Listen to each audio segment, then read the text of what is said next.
All right, welcome to today's Book of the Day show, talking about Twitter with the man who knows more about Twitter than anybody except maybe the founders of Twitter. I actually think I know more than the You founders. know what? That's good. That's good. Because they don't talk to each other, and I did. So, I would put it out there that I probably know a little more than them in some respects. Awesome. Nick Bilton, his book's a New York Times bestseller, Hatching Twitter. This is the real story.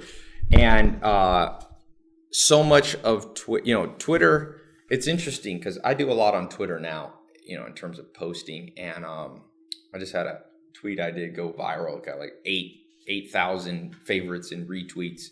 And Twitter, it's almost become just part of something you have to do as a business person. It's just part of, it's like Facebook. Yep. It's become so ubiquitous that this billion, what's the value on Twitter now? Well, right now it's around 17, 18 billion, but that's because it's at a very low point because of all the CEO troubles I've been having. Right. But, at its high, it was, almost double that. It's I think it'll get back up into the 28 billion range once they solve a few issues they're having. Yeah. Well, I think so. I just read the book. I kind of reread it last night in preparation for talking to you. My overarching feel is like it's a good story. A lot of people say, Tai, do you want a business partner? And I'm always like, yeah, business partners are usually, you read this book and it's like, you don't want a business I don't know partner. if you want a business partner. No.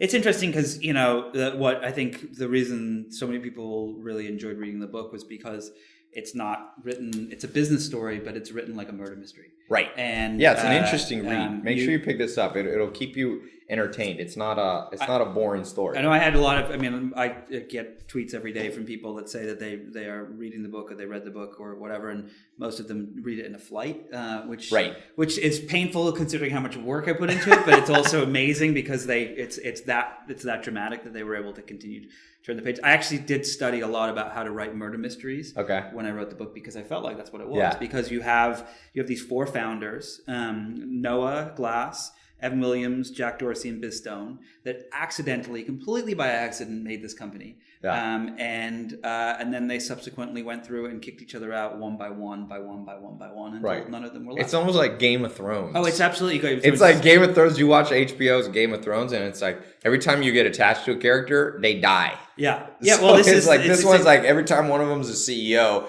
he's no longer the CEO. Did you ever see that somebody I posted on social media last year? They took the Game of Thrones books and they put a little color post-it note every time someone was killed in the book. Okay. And so there's this pile of books with hundreds of post-it notes. I thought about doing that with this book for every time someone was fired. Yeah. And I actually started doing it, and there was dozens and dozens of post-it notes. Now let's start at the beginning. So we have the two main characters, and you can correct me if I'm wrong, are really Evan, who was. And Jack Dorsey. Correct. Now, okay, one of the questions I get a lot in terms of business, I have this accelerator, is like, should I tell people my idea because it'll get stolen? And I tell them in general, that's not what the idea, if it's so easy of an idea, it's going to get stolen anyway. Yeah. But what happens is you got to be careful once the company's up and running. And so I feel like Jack Dorsey's really the one who had the idea. Well, that's the story that's been told, right? But didn't he have in the book? Didn't he have? So he had the idea, but I mean, if you go back to in the middle of the book, and not to give it away to the people that haven't read it yet, but actually not in the middle, in the beginning of the book, there's a moment where Noah Glass, who is helped co-found a company that spawned Twitter. Noah Glass and Jack Dorsey are drunk, and they've been out drinking, and they've been dancing at a rave, and they are talking about these ideas about loneliness and how they want to solve that and allow friends to connect. And Jack has this idea that is, what if people could do that through text messaging? Yes, the status idea. Kind of. Which is great. It's brilliant. Yeah. But what Noah did was Noah took it and said, yeah, but that's not very human. It's not, it's almost like computers talking to each other or fax machines. What if you were to come up with these ways to humanize it? And so he came up with the name Twitter, and he came up with the... And he's somebody who kind of cut out... How much is the net worth of all four of them? Well, so the net worth of this is the crux of the story, is that that they all were there when they started. They Yes. were all in the room together. But it's not 25% each. And it was not 25% each. So Ev was the money guy, which is Right. a lesson that a lot of people in business should really learn about how much the money guy should actually have access to, and how much they get. Because he put in what, 250,000 or something? He put in like 250 to push the company along. And what equity did he get? Well, he ended up owning about 60-70% of the company. Yeah, it was like 70. And Noah Glass got 1%, which Yeah. he sold a lot of very early on. Biz got about 2%. Jack got about 20%. So today, fast forward after dilution and all these other things that happen with startups, Jack is worth about $3-4 billion. Not bad. So Ev still is worth doing- about $4 or $5 billion. Biz Stone made about 50 to 100 million, and Noah Glass got nothing. I always feel like, if you make $1 billion and there's somebody, go back, wire them $5 million. Have you thought of that? When the book came out, Jack Dorsey got a lot of flack from people because they were like, hey, look, this guy contributed a lot to the story and he's been completely written out of it. I was talking to one of Jack's PR people, and I was like, well, just give the guy $10 million. Yeah. And everyone would be like, Jack's a hero, yay. Like, it's literally changed between your couch for someone who has that much money. But that was kind of in the Steve Jobs story, where Steve Jobs cut, if you've seen, not that it's the most accurate movie, but if you've seen Ashton Kutcher's Jobs, it's the same I didn't thing. watch it. I'm not a big Ashton Kutcher. You're not a big, he plays him very well. They look similar. They do look similar. Yeah, I'll give him that. You give him that, not your favorite actor. But so one of the things I wrote, so I always write my notes in the back. So one of the things that caught my eye for somebody watching and listening now, one of the great lessons, the good about these guys, because anytime you dissect anybody, you find all these flaws. Mm-hmm. And so I think was it Tolstoy or Dostoevsky who said, all happy families are happy in the same way, and all unhappy families are unhappy in a million different ways. So if you focus, I don't like to just focus on dysfunction, even though it's a fascinating part of the book. The good thing, Jack Dorsey was an experimenter. Like, you talk about it. They all were. But he was, to the extreme. Yeah, he was to the extreme. He had this shirt that had a phone number. He put his phone number, he put it on a shirt and just walked down the street to see how many people would call him, and they would. And it was like awkward, like you said. But see, this book here is an interesting book about self-made billionaires. And one of the things that their conclusion, those researchers, is that it's habits of the mind. Mm-hmm. Just like Arnold Schwarzenegger had habits in the gym to change his body. Yep. And I can't help but think most people are afraid of experiments. Yeah. So when you're not afraid of experiments, sure, your first experiment is a dumb one, you're sure. But the next one, after 100 of those, becomes Twitter. That's but I mean, essentially that's Silicon Valley. It's one giant petri dish. And a lot of experiments are really silly, and probably shouldn't get the funding they get. And a lot of experiments are great ideas, but happen at the wrong time. Instagram was not the first photo sharing service. Yeah, and it didn't even start out as a photo sharing. It didn't even start out as a photo sharing service, but it came along right at the moment that the iPhone camera was just good enough that you could take a picture and slap a filter on to make it look better. And it was square, and that was what helped it go viral. And Jack Dorsey actually helped it go viral because he was an investor in it. But Twitter was not the first text messaging service like this. There was a thing called TextMob. There were all these different things. It's about that experimentation, but it's as I learned reporting this book, it's about the moment that you put that experiment out to the world. And if you do it too early, it'll just fade away. No one will use it. And if you do it too late, you're too late. Yeah. Yeah, I just talking about that on the board there. I had nudist Buddhist principle, which was Alan Nation. One of my mentors told me, he said, Tai, you could tell all your friends you're a nudist, and they'll be like, that's weird, but they'll still accept you. And you can tell your friends you're a Buddhist, and they'll be like, that's a little weird, we'll accept you. But you can't tell them you're a nudist Buddhist. It's too weird. So, like, you can be ahead of your time, and you can be too late. And that's somewhat the luck factor. But, like, what I also liked in the book is the pre-story. So Evan started Blogger. This wasn't his first thing. Evan didn't just start Blogger. He was one of the pioneers of blogging. Yeah. What's fascinating about Evan's story is that he is, they're all fascinating, but the Evan came from a small town in Nebraska, a farm town. He grew up on a farm, and he literally has been one of the most influential people in technology, for the last 10 years, when it comes to blogging and online messaging and social media. Yeah. So he had his circle of competence. So he had a lot of experiments. So like Evan had a really great one where when he was in high school, he found out about the internet. He loved computers always. They all did. Jack loved computers. He used to work on his dad's, and Biz worked on his neighbor's computer and so on. But Ev had this great idea when the internet was just kind of coming about. No one really knew what it was. He decided with a buddy of his, they rented a VHS video recorder, and they sat in a library in front of a square computer screen, and they talked to people about what the internet was. And then they created this VHS, and they went around knocking on people's doors trying to sell them a VHS tape explaining what the internet was.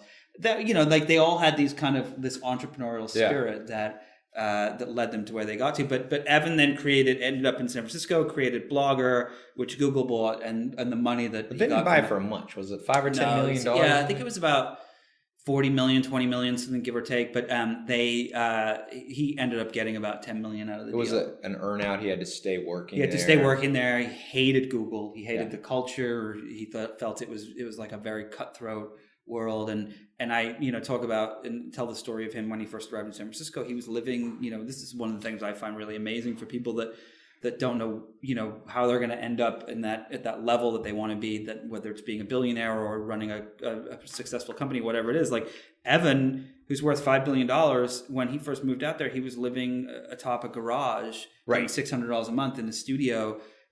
And I saw the place, like it was not pretty. And, he worked hard and he came up with ideas. And Jack arrived in San Francisco with blue dreadlocks, and his job was literally writing C code for the ticketing machines when people used to go to Alcatraz and they would buy the boat ticket. Really? He wrote the code that would print the ticket, and that was what you paid for.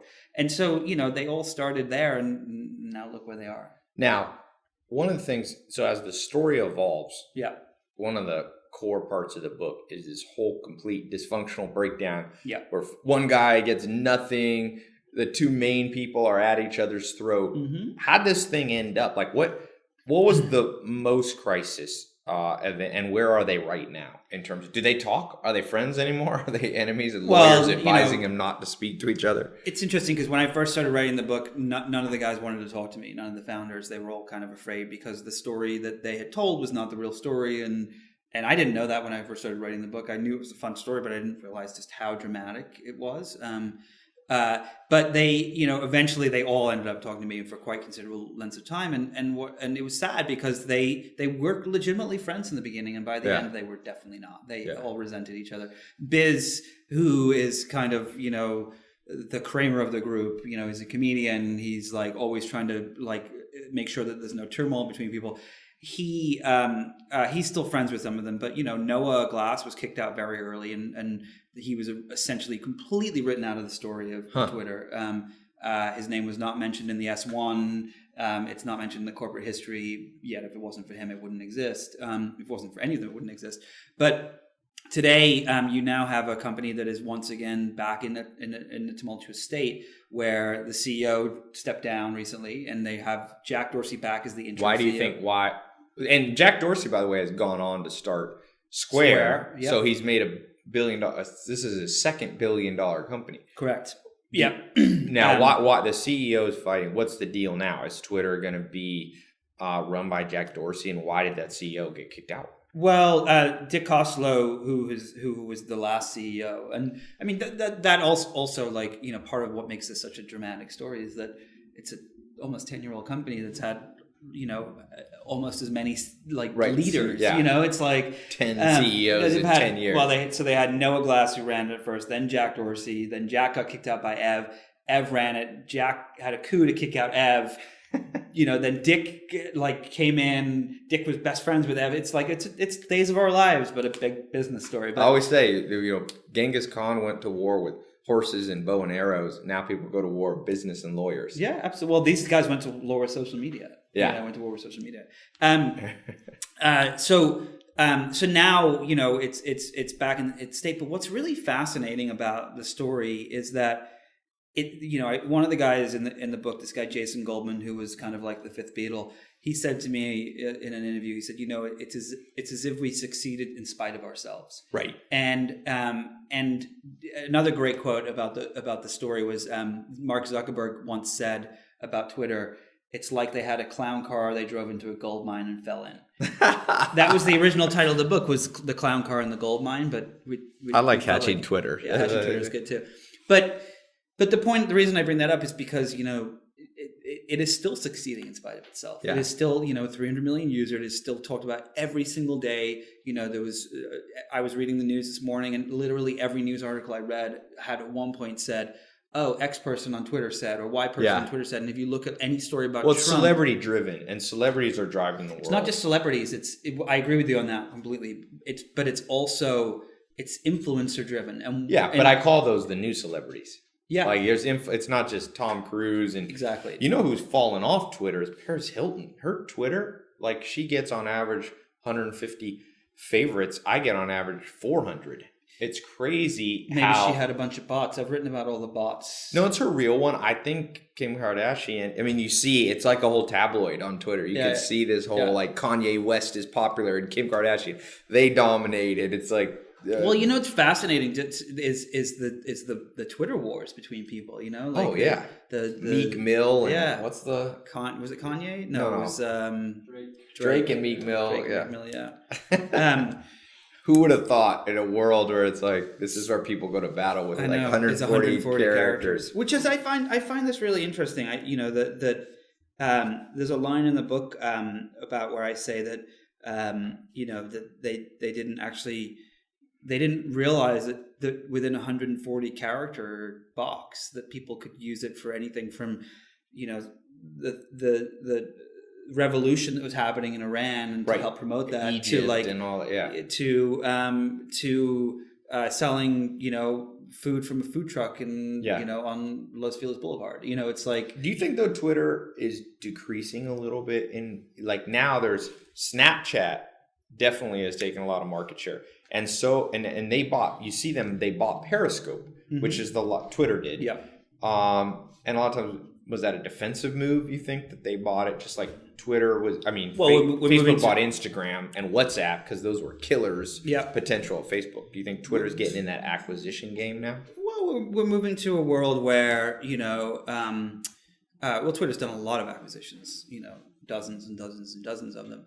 But we're moving to a world where people want to stream video of everything they're doing. Live. If you ever use Periscope, it's pretty cool. I'm on there once in a while. I use Snapchat. I haven't been using it lately just because I'm working on my next book and that is the only thing I can really focus on. But I use Snapchat Stories a lot. I really love it. It's an amazing audience. And when the latest protests happened in Ferguson a few weeks ago, I was fascinated because I was watching the police on one side of the street, which I found on Twitter, sharing the video from their perspective on Periscope, and on the other side of the street with the protesters sharing Periscope video from their perspective. And if you watch the two together, you literally were getting the live view of what was taking place. And that doesn't, you see that happen in news events, but you also see it happen at concerts, and you see it happen at conferences and just everything. And it's I think that Twitter recognizes that's the next stage of all this. And it's powerful. And we're going to talk about that. For those of you in the accelerator, my business stuff,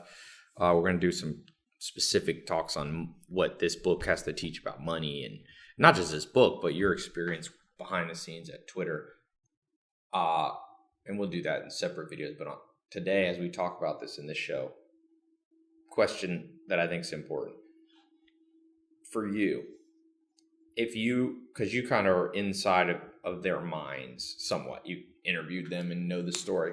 What do you think is the biggest life lesson Evan, Jack, and you take away from this story in Hatching Twitter? If you got to apply one thing practically to your life, what would it be? That's a good question. I've done a lot of interviews for this book, but no one's ever asked me that question. Well, I think that Jack learned, and I can't speak for them now, but I can speak from them from when I interviewed them for the book, and so this answer is more applicable to that.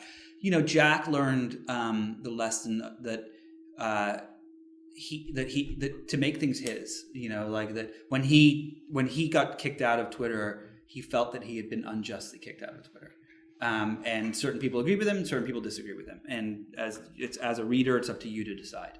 and that's the way I kind of wrote the story. But when he started Square, he ensured that was never going to happen. Right. Again. You know, he owns the majority of the company. He picks the board. He's the chairman. He's the CEO, and he learned a lot of valuable lessons. And you know, I think that's really fascinating.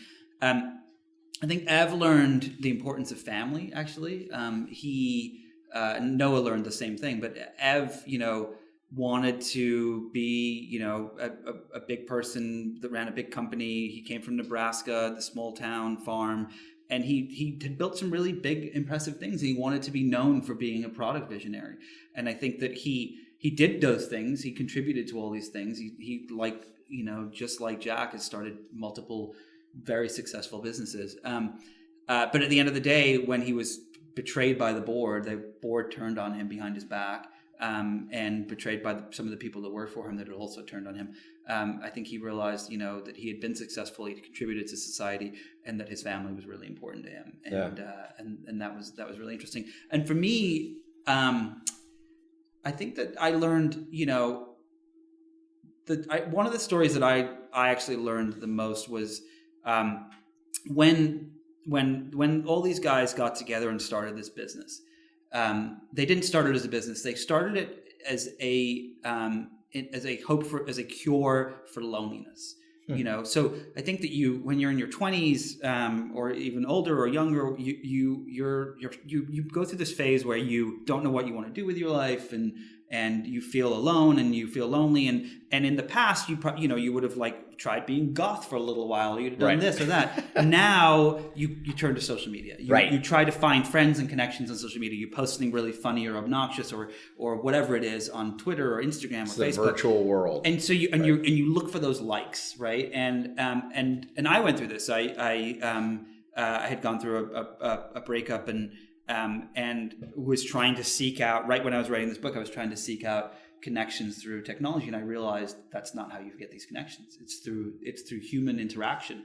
And these guys, every single one of them learned that through this process. When they started Twitter, they all were going through a personal crisis. Jack was single and alone and didn't have any friends. Noah was going through a divorce. You know, Biz and his wife were completely broke. You know, Ev was petrified that he'd be known as a one-hit wonder and would never do anything great again. And they all had these things, and also the employees, and they thought that this company was going to be able to connect them with each other, and that they could say, "I'm going to bed," and their friends on Twitter, which is the first night they ever used it, they said, you know, "Have a great night, sleep well." It was like a big dormitory. And I think as the product evolved and exploded in the way it did, they all turned around at one point or another and realized, okay, technology doesn't connect us in the ways that it's going to cure loneliness, but it does connect us in other ways. It connects us in business. It connects us with other people. What it facilitates, like Facebook, I don't feel like people have better. I lived with the Amish for 2.5 years. No electricity, no, obviously, cell phones. And like you said, there is no replacement for physical proximity. Yeah. But to the extent that Twitter and Facebook can get you that proximity. Exactly. Well, that's the very, and I'm not going to read it, but at the very end of the book is a perfectly poignant experience showing how technology doesn't connect us, and yet it does connect us. So I will let the viewers read that part to see what I'm talking about. Awesome. So, Hatching Twitter, New York Times bestseller. Here with Nick Bolton. Make sure Bilton, not Bolton. Although, could be Bolton would if I had be the right cool hair. if he had. I'll tell you a story privately about Mr. Bolton. That's funny. But Nick Bilton, and I recommend books here. I only recommend books that I've actually read. I've read this one 1.5 times because I came back around to read it again for this one. And I think these whether they're autobiographies or biographies like this, are one of the best ways to stay motivated, to learn without making the mistakes yourself. And so go out and get it. Now, Nick, where's the best way for people to reach you? Is it Twitter? It is. I don't tweet that much lately because I am working on the irony. I'm working on my next book. But it's Twitter and Facebook or Instagram. I'm at Nick Bilton on pretty much any product or service that is out there. And you've got a book. Look forward to it. I actually love this title. Tell them what the next book's coming out. Well, we don't have a title yet, but the next book is going to be about the Silk Road and the Dread Pirate Roberts, who is not the Dread Pirate Roberts like from Princess Bride, but a version of him. It's this guy Ross Ulbricht, who was a really, really smart, sweet kid from Austin, Texas, who had this idea to build a website where you could buy and sell drugs, and it became a multi-$100 million enterprise before the FBI, DEA, HSI, you name it, captured him. So it was like a black market eBay, basically. It was a black market eBay, but it is. I'm sure that's going to be a crazy story. It's a crazy story that there are DEA agents that are supposed to be informants, but end up actually becoming undercover drug dealers, and they ended up in jail, and it's just it's a wild. There are murders that didn't happen, but they thought happened, and it's a wild story. So it's going to be a good one. All right, Mr. Bilton. Thank you. Make sure you everybody listening, grab the book, and if you're in the accelerator, we're going to do my other program. We're going to be talking on the lessons on money, entrepreneurship, and marketing. So TaiLopez.com, signing off. Thanks so much. Thank you. Yeah.